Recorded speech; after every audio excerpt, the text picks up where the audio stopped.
में उपस्थित मेरे भाई राजेश जी, कौशल जी, यहाँ पे उपस्थित सभी पदाधिकारीगण, उपस्थित आयोजनकर्ता रमेश जी, यहाँ पे उपस्थित सभी माताएं, बहनें, भाई बंधुओं, झारखंड मुक्ति मोर्चा राजद महागठबंधन के सभी कार्यकर्तागण, सभी को मैं प्रणाम करता हूं, अभिनंदन करता हूं, जोहार करता हूं, आदाब करता हूं। ये देश का चुनाव नहीं है, ये हमारे अस्तित्व का चुनाव है।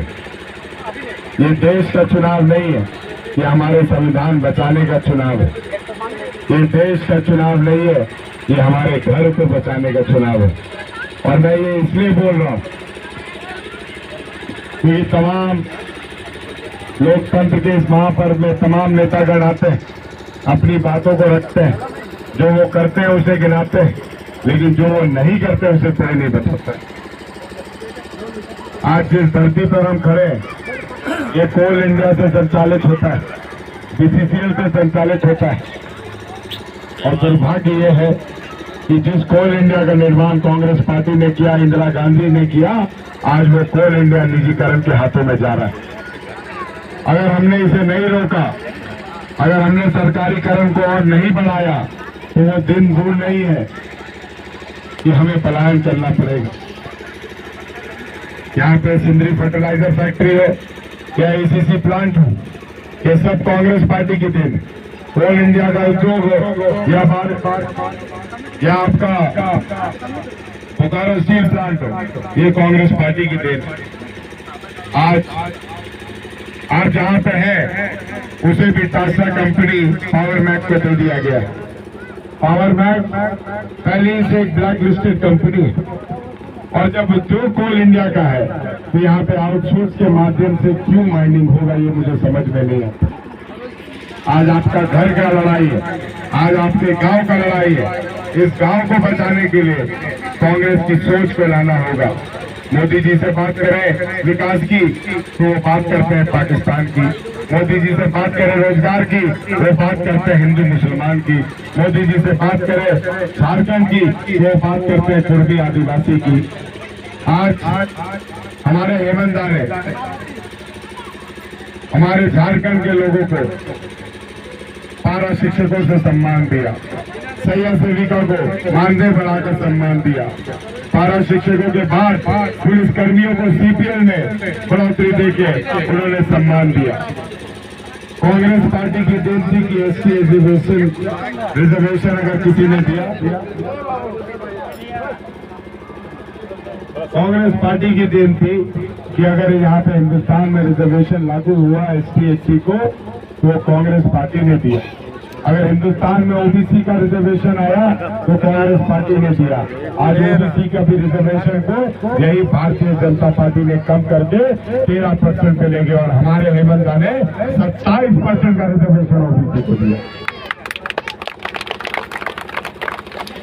मोदी जी बोलते हैं कि 80 करोड़, 100 करोड़, 150 करोड़ की जनता का हम विकास कर रहे हैं, लेकिन ये कैसा विकास है कि आज भी 80 करोड़ उस गरीब जनता को 5 किलो चावल दे रहे। 5 किलो चावल आपको दिखाई दे रहा है जिसका मूल्य 100 रुपया, लेकिन हेमंत सोरेन 125 रुपया बिजली, 125 यूनिट बिजली जिसका मूल्य 800 रुपया है महीना, ये किसी को नहीं दिखाई दे रहा। ओबीसी का रिजर्वेशन को खा गए मोदी जी, ये किसी को नहीं दिखाई दे रहा। आज अगर झारखंड एक अलग राज्य बना तो स्वर्गीय राजीव गांधी जी की देन है। बूटा सिंह की अध्यक्षता में जब वो गृह मंत्री थे, तब झारखंड अलग राज्य बनने की समिति का निर्माण हुआ था, और तब जाकर बिहार में जब कांग्रेस की सरकार बनी 2000 में, तब सोनिया गांधी और लालू जी ने झारखंड को अलग किया था। लेकिन उसमें भी बोलते हैं कि भारतीय जनता पार्टी का काम हुआ। ये काम किसी और का नहीं, ये काम विश्वगुरु शिबू सोरेन जी के आंदोलन का है। ये झारखंड उनके आंदोलन की उपेक्षा है, ये झारखंड उनके आंदोलन की पैदाइश है। आज अफवाह आवाज जब हमारे हेमंत देने लगे तो उनके पेट में दर्द हो गया, उनको जेल उठाकर भेज दिया गया। हेमंत ने क्या गलती किया? कौन सा सरकारी जमीन हड़पा था? तो जमीन घोटाले का आरोप लगाया गया। इसी तरह उनको डर था अरविंद केजरीवाल का, अरविंद केजरीवाल जी को जेल भेज दिया गया। लेकिन अरविंद केजरीवाल जी को भी न्याय मिला और मुझे लगता है कि कल न्यायालय में सुनवाई है, हमारे हेमंत भी बाहर आएंगे और हमारी लड़ाई को लड़ने का काम करेंगे। आप लोग सब कोल इंडिया के तहत आते हैं। कांग्रेस ने आपको गैर मजरूआ जमीन दी आजादी के बाद। ये गैर मजरूआ जमीन कांग्रेस पार्टी की देन थी। 2017 में रघुवर दास और यही अमर बावरी जो नेता प्रतिपक्ष हैं, इन्होंने भू राजस्व मंत्री होते हुए सभी गैर मजरूआ जमीन को आपसे छीनने का काम किया, मालिकाना हक लेने का काम किया, रसीद कटने नहीं दिया, म्यूटेशन नहीं होने दिया और बात करते हैं कि हम गरीबों की मसीहा हैं। मैं आपसे जानना चाहता हूं कि जिसके बाद दादा 4 पुश्त हमारे बीच से चले गए, ये सोचकर कि ये गैर मजरूआ जमीन पर कोल इंडिया में नौकरी मिलेगा, आज वो जमीन उनके हाथ में नहीं है, कैसे कोल इंडिया में नौकरी मिलेगी? आज ये कोल इंडिया को निजीकरण के हाथों बेचा जाना है। और यकीन मानिए, अगर भाजपा सरकार आ गई तो अभी तो आउटसोर्स तीसरा ही माइंड दिया है, ये पूरा बीसीसीएल वो निजी कंपनी के हाथों में भेज देगा और हम लोग को यहाँ से जाना पड़ेगा। मैं आपसे विनती करना चाहता हूं, जाति और धर्म पर वोट मत दीजिए। अगर वोट देना है तो विकास पर दीजिए। 70 साल में जो कांग्रेस ने किया उसको मोदी जी बेचे ना, उस पर दीजिए। महागठबंधन की लड़ाई, हेमंत सोरेन के आंदोलन के उपेक्ष में हेमंत सोरेन के परिवार को हाथ को मजबूत करिए। और अनुपमा सिंह जो महागठबंधन के प्रत्याशी है, 25 तारीख को 1 नंबर पर वोट दबाकर उनको भारी मतों से विजय बनाइए। मैं बेरमो से विधायक हूँ। यहाँ पे जिला परिषद एक बार लोग नहीं बन पाते हैं, मुखिया 3 बार 2 बार नहीं बन पाते। यकीन मानिए, बेरमो ने मेरे परिवार को 7 बार का विधायक बनाया। 6 बार मेरे पिता विधायक रहे, 7वें बार मैं विधायक हूँ।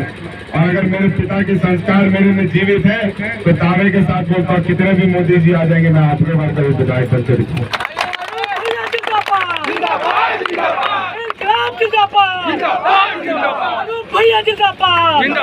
क्योंकि पार्टी की संस्कार से बड़ी हिंदुस्तान का संविधान है और हिंदुस्तान से संविधान से बड़ा अपने माता पिता का संस्कार है। मैं जो भी काम करता हूँ अपने पिता के नाम को लेके करता हूँ कि मेरे पिता का नाम तो वहाँ पे खराब नहीं हो रहा है। जो राजेंद्र बाबू ने कोल इंडिया के निर्माण में इतना महत्वपूर्ण अपना योगदान दिया, उनके गुरु पंडित दिनेश्वर दुबे जी ने दिया, आज वो कोल इंडिया बिकने जा रहा है।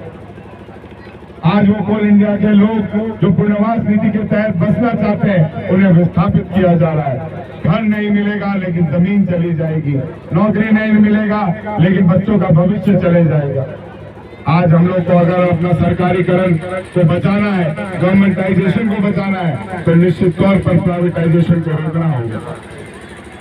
दुर्भाग्य कब होता है, यहाँ पे कितने लोगों ने मुखिया या जिला परिषद का चुनाव लड़ा है? हाथ उठाइएगा। किसी ने नहीं लड़ा।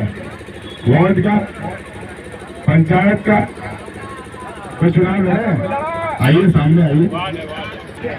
आ रही है।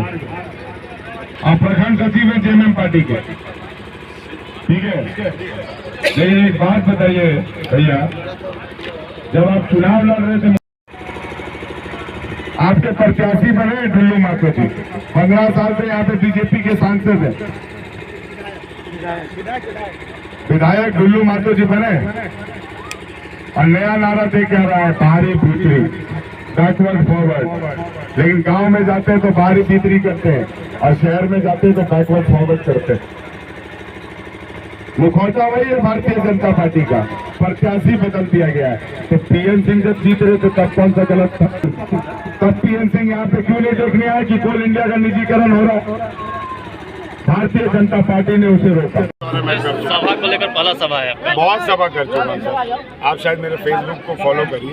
अब तो चुनाव खत्म होने जा रहा है। हाथ कैसे बदलेगा हालात? हाथ कैसे बदलेगा हालात? ये आपका हाथ ने हिंदुस्तान को बदला है बॉस। हिंदुस्तान में एम्स लाया हाथ, हिंदुस्तान में एरोनॉटिकल इंजीनियरिंग का विंग लाया है हाथ, हिंदुस्तान में इतने पावर प्लांट्स लाया हाथ, हिंदुस्तान में Coal India, Bokaro steel plant, DVC, आपको चास नाला फर्टिलाइजर, आपको चास नाला कोलवरी, आपको टाटा जामाडोबा, ये सब हाथी का तो देन था जिसको मोदी जी बेच रहे हैं। टासरा प्रोजेक्ट में विस्थापन और रोजगार दोनों सर की मेरे को समस्या समझ में नहीं आता है कि आखिर हम आउटसोर्सिंग के ऊपर निर्भर क्यों हो रहे हैं।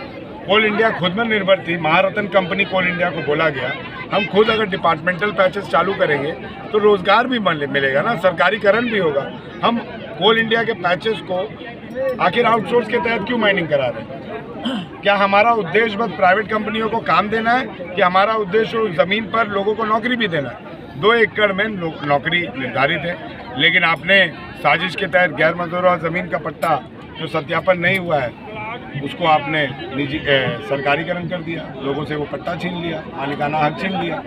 लोगों को विस्थापन नीति के तहत ले जाया जा रहा है, 1948 पार्लियामेंट्री एक्ट के तहत भूला जा रहा है। ना आपको CSR का काम हो रहा है, ना फ्री का बिजली मिल रहा है, ना पानी मिल रहा है।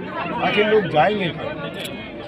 सिंदरी में टाउनशिप में आवास को लेकर एक बड़ी मुद्दा है, आवास खाली करने को लेकर, तो इसको कांग्रेस किस तरह से नहीं जाती है देखने को? सर क्यों खाली होगा एक बताइए ना। 50 साल जो व्यक्ति लोग यहाँ पे रह गए, अगर वो आवास में हैं तो किसी यूनियन के लोग होंगे, किसी सोसाइटी समाज के लोग होंगे। अगर आप नेता को दे सकते हैं तो जनता को भी तो आवाज़ देना चाहिए ना। और अगर सिंदरी फर्टिलाइज़र यूनिट आवास में इतना खालीपन हो रहा है तो आप सेल की तरह उसको लीज आउट करिए। लीज आउट क्यों नहीं करिए? आप लीज आउट करिए, जो लोग उस घर में रह रहे हैं वही लोग आपको 1.5 लाख रुपया देकर 2 लाख रुपया देकर और विदेश में जाके बांटा। इसका उल्लंघन करने के लिए हम तैयार हैं। बीजेपी किसी को फायदा नहीं दिया। आज हम लोग चूड़ी पट्टी में महागठबंधन से